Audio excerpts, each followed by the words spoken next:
This is going to be our second video on chemical reactions, and here we're going to talk about acid-base reactions. So first, we're going to define, what's an acid and what is a base.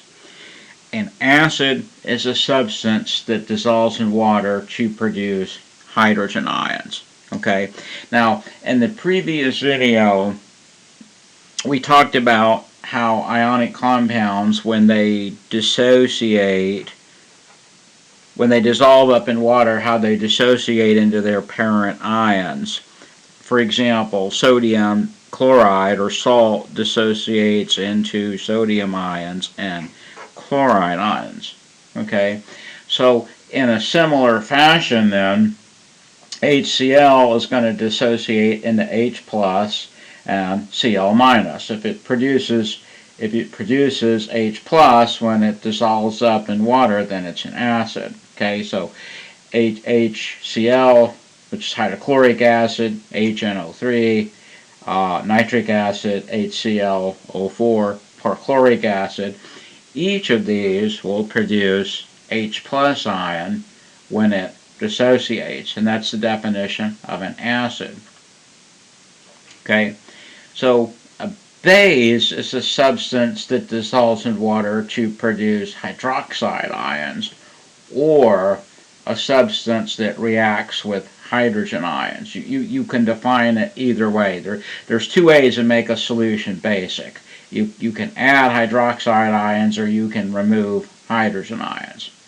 So for example, it's easy to see why something like sodium hydroxide or potassium hydroxide is a base. For example, when the sodium hydroxide dissolves up in water, it will dissociate into sodium ion and hydroxide ion, right? And if it's putting hydroxide ion into solution, that's the definition of a base. The ammonia is a little bit more difficult to see. NH3 is ammonia.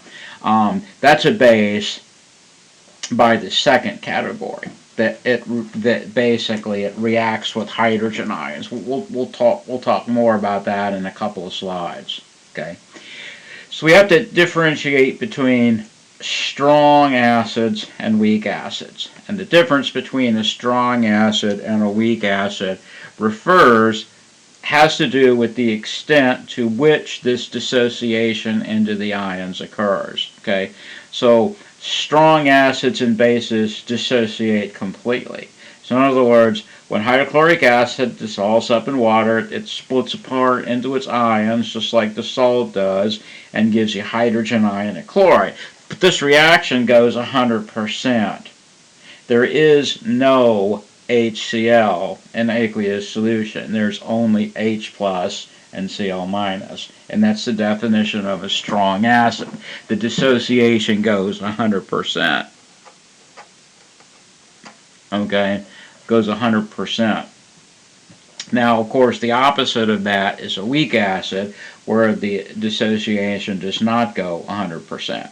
So, for example, in the last video, we used acetic acid as an example, basically a weak electrolyte, and talked about how it dissolves up. It doesn't dissociate completely. In fact, your primary species is undissociated acetic acid. Most of your acetic acid is over here. So the dissociation in the ions does not go 100%. Now, also, I don't want you to confuse dissociation with solubility. Acetic acid is plenty soluble in water. It still doesn't dissociate to an appreciable extent. And I want you to note that strong acids and bases are basically strong electrolytes. Remember, we define an electrolyte as a substance that dissolves up in water to produce a solution that conducts electricity, because the ions in solution basically carry the electrical current. So strong acids and bases, because they dissociate completely, they give you a large concentration of ions in solution. They're strong electrolytes. So what are your common strong acids? 3 hydrohalic acids, hydrochloric, hydrobromic, and hydriotic. Okay. Note that hydrofluoric is not on that list. That's a weak acid. Okay, so hydrochloric, hydrobromic, hydriotic, nitric acid, sulfuric acid, and perchloric acid. It's easier to remember the list of strong acids than weak acids. Okay, these are the only strong acids right here. So if it's not on this list, it's a strong acid. I've only listed 3 of them here, but there are many more weak acids than strong acids. Just the ones that I listed here include hydrofluoric, phosphoric, and acetic. And we should note that acetic acid, you may see the formula written 2 ways. Sometimes it's written like this, HC2H3O2. Sometimes it's written CH3COOH. Either way, the formula is written basically so that one ion is so that the ionizable hydrogen ion is written separately. And that's why you have one hydrogen in the formula that's written separately from the other hydrogen ions. So, what are your strong bases? Pretty much any soluble hydroxides. Okay, things like sodium hydroxide, potassium hydroxide, calcium hydroxide, barium hydroxide. These are all strong bases, right? Because when they are soluble, if you remember your solubility rules, all your alkali metal compounds are soluble. So these are soluble, so they dissolve up in solution and dissociate, and that's what makes them strong bases. Ammonia, as far as weak bases go, an example that I'm using here is ammonia.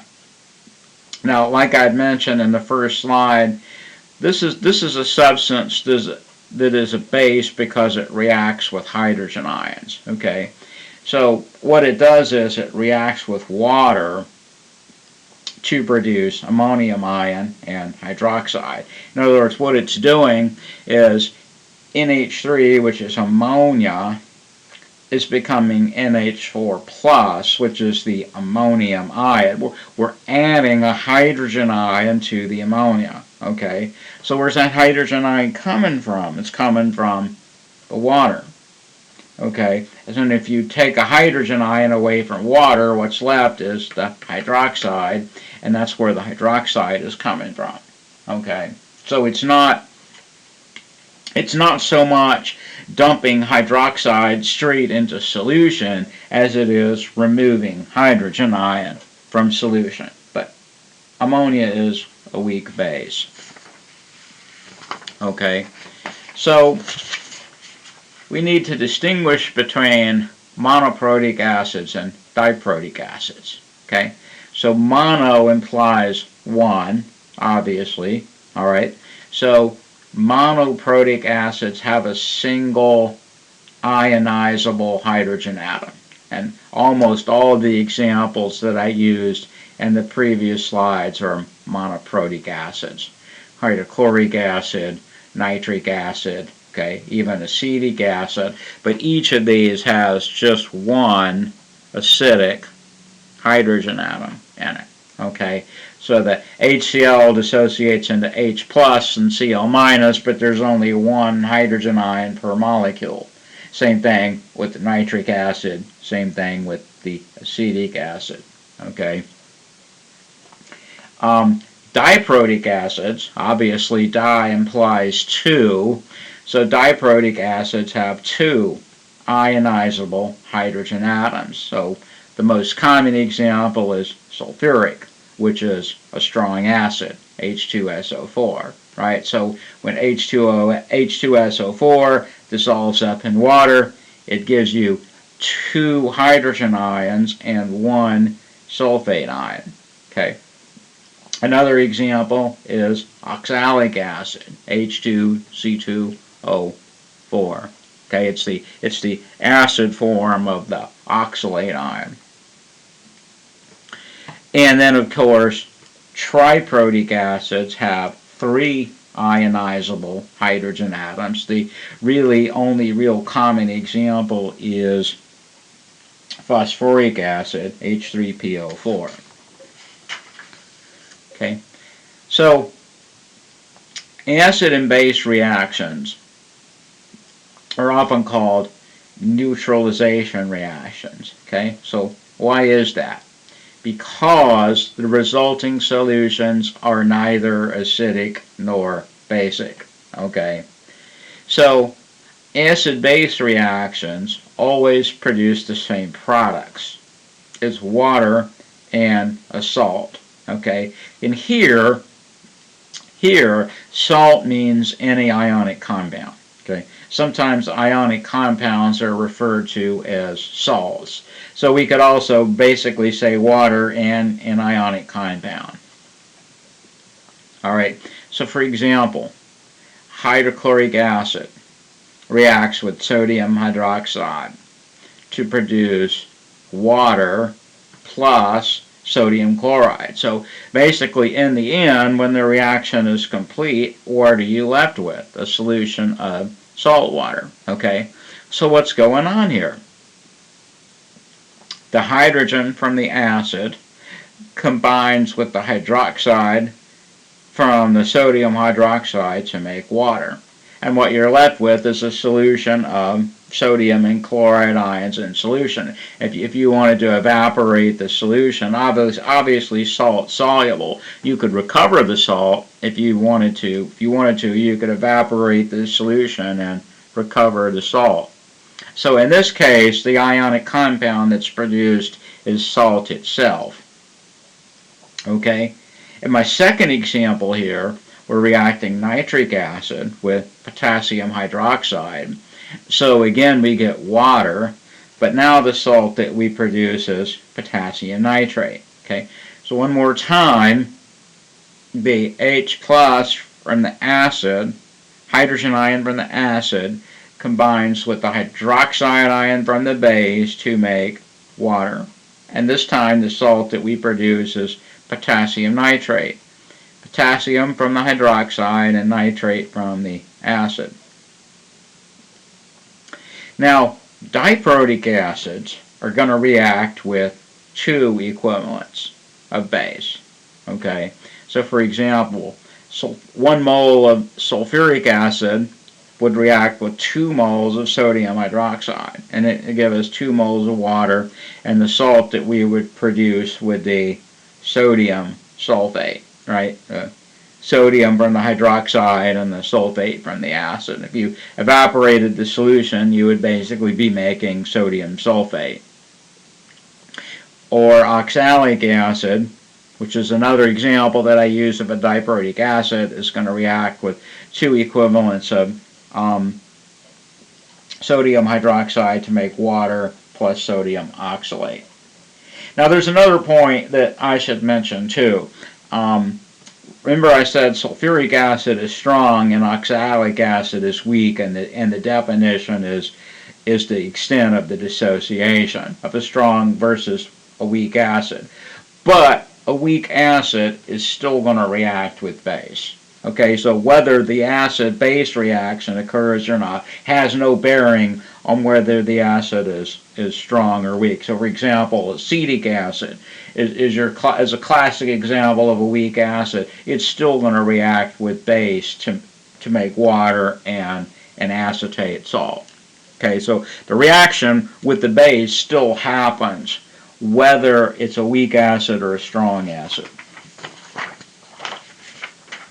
Now, all acid-base reactions have the same net ionic equation, right? In the previous video, when we were talking about reactions in solution, we said for any reaction like this, you can write molecular equation, an ionic equation, and a net ionic equation. Okay, so let's do that here. Okay, so the reaction between hydrochloric acid and sodium hydroxide produces water and salt. That's the molecular equation. right? Because we've written everything as a molecular compound, right? Well, we know hydrochloric acid is a strong acid, and we know it's really dissociated into ions, but we're going to write it as HCl anyway. Same thing with the sodium hydroxide, same thing with the salt, right? Everything is written as if it's undissociated. That's the molecular equation, okay? Then the ionic equation, everything was soluble and separates into ions, we write that way. So for example, we know that hydrochloric acid is a strong acid. As such, it's dissociated into hydrogen ion and chloride ion. Okay. We know that sodium hydroxide is soluble. It is soluble, so it's a strong base. So it's going to dissociate into sodium ion and hydroxide. Okay.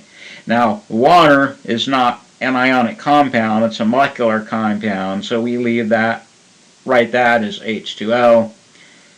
And the salt, again, is soluble. It's going to be dissociated into separated sodium and chlorides, right? This is the ionic equation, or sometimes called total ionic equation. Now, to write the net ionic equation, we cancel out all the ions that appear on both sides of the equation. So, sodium cancels sodium, chloride cancels chlorine, and what are we left with? The hydrogen ion and the hydroxide ion combining to form water. That's our net ionic equation. Okay? So just to show you this is true, let's do the same thing for another reaction. So we're going to say nitric acid and potassium hydroxide. Now we have a different acid and a different base. It's going to make potassium nitrate plus water. Okay, one more time. This is the molecular equation. Okay, everything is written as undissociated compounds. Now, for the ionic equation, everything that's soluble, we're going to write as separated ions.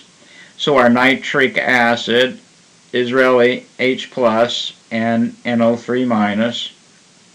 Our potassium hydroxide is really K potassium plus and potassium and hydroxide ions. Okay, and the only thing we write undissociated is the water.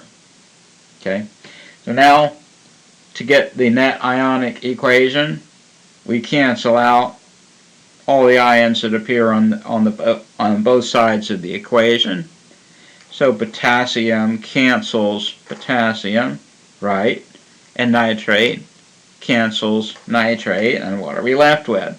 Hydrogen ion from the acid plus the hydroxide ion from the base makes water. Okay, so both these reactions have the same net ionic equation.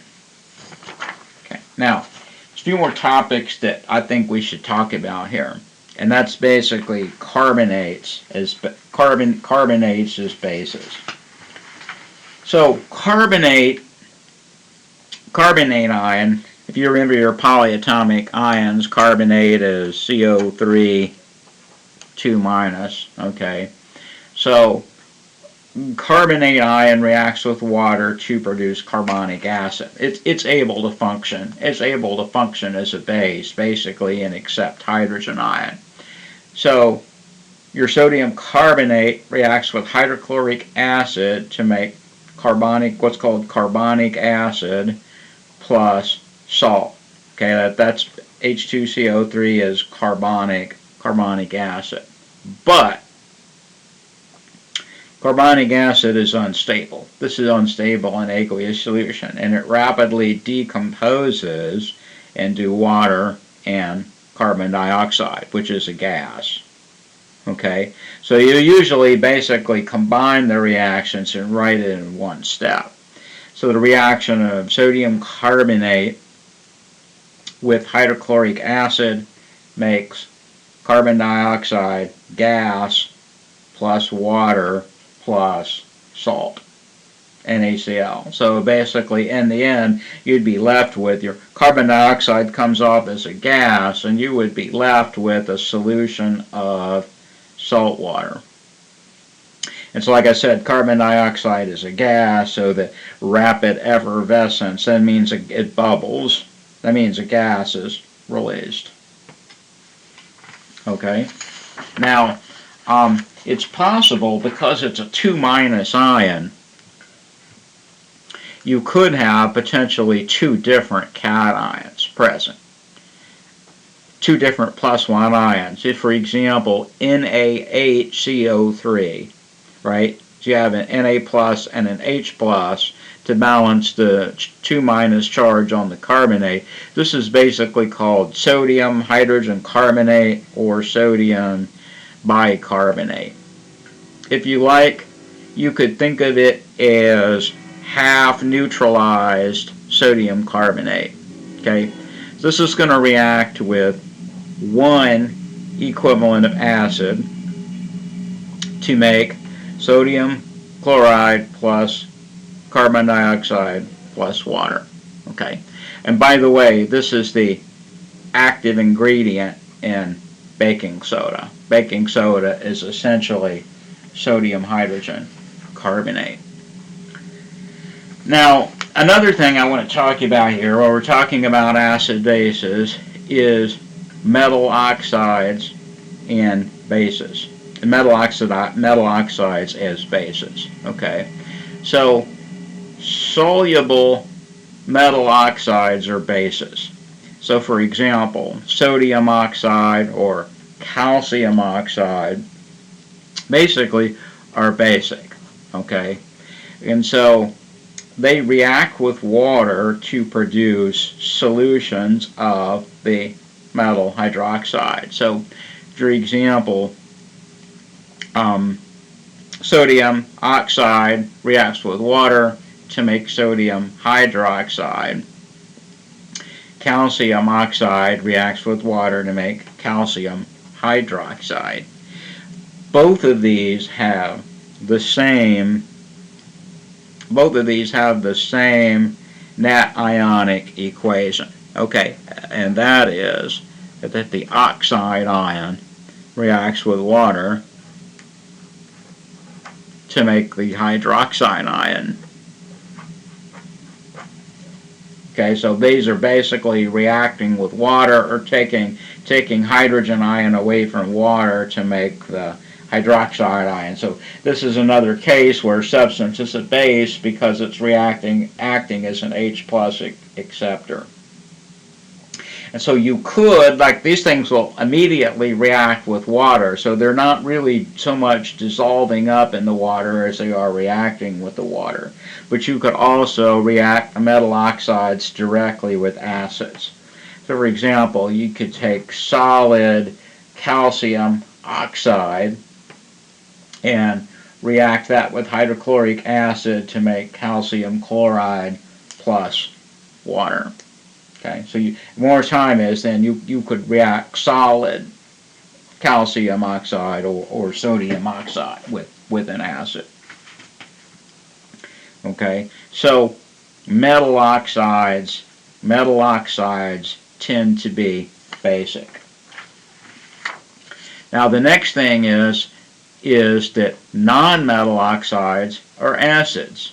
Okay, so for example, sulfur dioxide dissolves in water to produce a solution of what's called sulfurous acid. Okay, and sulfur trioxide dissolves in water to produce sulfuric acid. So sulfur trioxide plus water makes sulfuric acid. Now, this is a problem. I'm sure you've heard of the term acid rain before, and this is largely the reaction that's responsible for that. Because anytime you burn, let's say, coal, or you burn anything that has sulfur present in it, obviously burning combustion is combination with oxygen. And if there's sulfur in the coal, it's going to burn to form sulfur dioxide, and it goes up into the atmosphere along with your carbon dioxide and your exhaust gases, and it hits water in the atmosphere and condenses and dissolves in the water to form the sulfurous acid, which makes it acidic. Still another example is phosphorus pentoxide, which is P4, despite the name pent, which would imply 5. The formula is actually P4O10, but that reacts with water to give you a solution of phosphoric acid. So